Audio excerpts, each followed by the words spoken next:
नमस्कार दोस्तों, स्वागत है आपको कंपटीशन अड्डा चैनल में। दोस्तों, बीपीएससी टीआरई 3.0 की जो 15 मार्च को आयोजित हुई परीक्षा, प्राथमिक और मध्य विद्यालय 6 to 8 दोनों परीक्षाओं को आयोग के द्वारा कैंसिल करने की सूचना प्राप्त हो रही है, जैसा कि आपको स्क्रीन पर दिख रहा है। और छात्रों को आंदोलन को देखते हुए आयोग ने एक उचित निर्णय लिया है। और बहुत बहुत धन्यवाद है कि बिहार पुलिस के जो आर्थिक अपराध इकाई है उन्होंने बहुत अच्छे तरह से सक्रियता दिखाई, जिससे परीक्षा में जो भी लोग संलिप्त थे उसको लीक कराने में वो भी पकड़ में आया और तमाम तरह की अनियमितताएं को सामने लाया। इसके लिए बहुत बहुत धन्यवाद। अंततः आंदोलन को देखते हुए बीपीएससी को अपना निर्णय लेना पड़ा, जैसा कि ये प्रेस विज्ञप्ति आयोग के द्वारा जारी की गई है, जैसा कि आपको स्क्रीन पे दिख रहा है। तो ये क्या दिया हुआ है इसमें देखते हैं। बिहार लोक सेवा आयोग द्वारा शिक्षक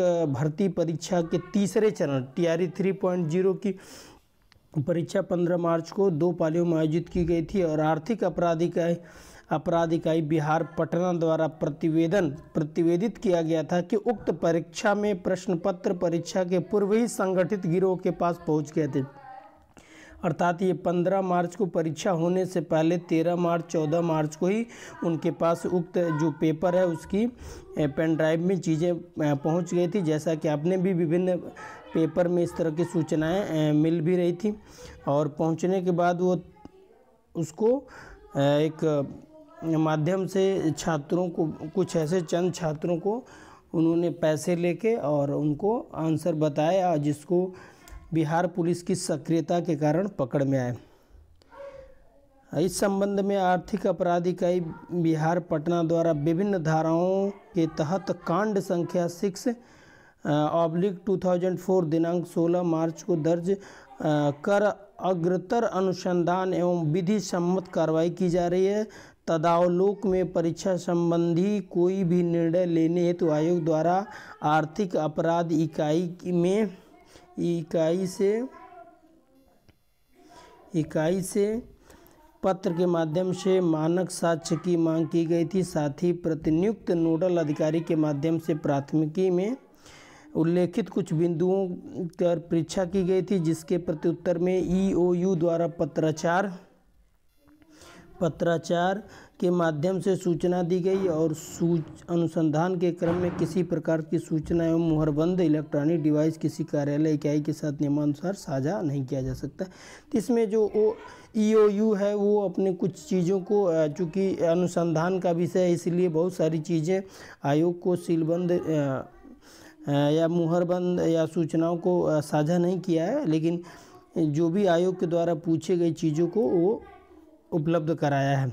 आर्थिक अपराध इकाई बिहार पटना द्वारा दर्ज किए गए प्राथमिकी में परीक्षा पूर्व ही प्रश्न पत्र लीक का उल्लेख भी किया गया, जैसा कि आपको पता है कि एफआईआर भी दर्ज हो गई है और परीक्षा के पहले ही ये लीक कर दिया गया था, यानी कि 13 मार्च 14 मार्च को ये पेपर जो भी होने हैं वो लीक कर दिए गए थे।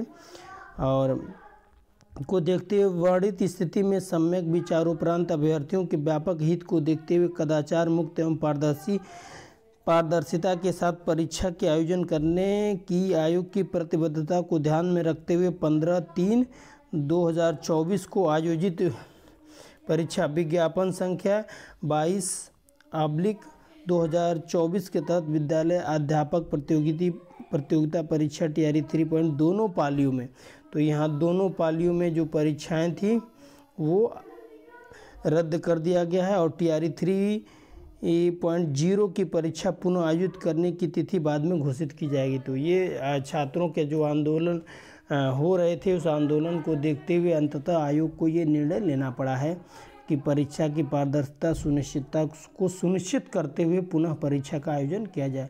इसको देखा जाए तो आयोग के द्वारा जो भी कमियां रही हैं, चाहे आयोग के कुछ लोग इसमें इन्वॉल्व हों, हालांकि ऐसा तभी संभव है जब तक कोई इस तरह के स्तर के व्यक्ति उसमें इन्वॉल्व ना हो, तब तक ऐसा आंसर की निकल पाना आसान नहीं होता है। जैसा कि ऐसा लग रहा है कि इसमें कहीं न कहीं अनियमितताएँ रही हैं और जिससे योग्य अभ्यर्थियों को इन नौकरियों से वंचित होना पड़ रहा है। और जो नहीं मेहनत कर रहे हैं उनको पैसे दे के प्रश्न पत्र को, आंसर की को पा ले रहे हैं और उनके लिए नौकरियां आसान हो रही, लेकिन जो वर्षों तक 24 घंटे मेहनत करते हुए शहरों में रहकर अपनी ऊर्जा लगाते हैं और परीक्षा के दिन आते हुए परीक्षा के प्रश्न पत्र लीक हो रहे हैं, यह यकीनन दुर्भाग्य है। और अब आने वाले दिनों में जब भी परीक्षा हो तो आयोग को इस बात को सुनिश्चितता करनी होगी कि कम से कम आयोग की जो पेपर हो वो किसी इस प्रकार से लीक ना हो, अर्थात अभ्यर्थियों का समय, पैसा सब कुछ बर्बाद होता है।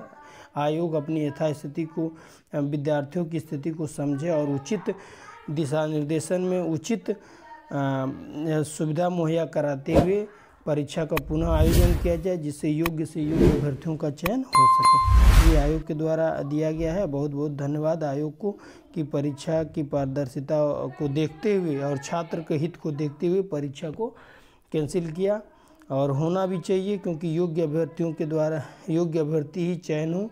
आयोग का काम ही है कि योग्य अभ्यर्थियों का चयन करें, और इसमें किसी प्रकार की अनियमितता या लीक होना ये यकीनन दुर्भाग्य है। योग्य अभ्यर्थियों की मेहनत से ये खिलवाड़ है। तो आशा करते हैं कि आने वाले दिनों में जब भी परीक्षा की तिथि घोषित हो तो ये पारदर्शी और सुनिश्चित परीक्षा संपन्न कराए आयोग के द्वारा। दोस्तों, इसी के साथ धन्यवाद।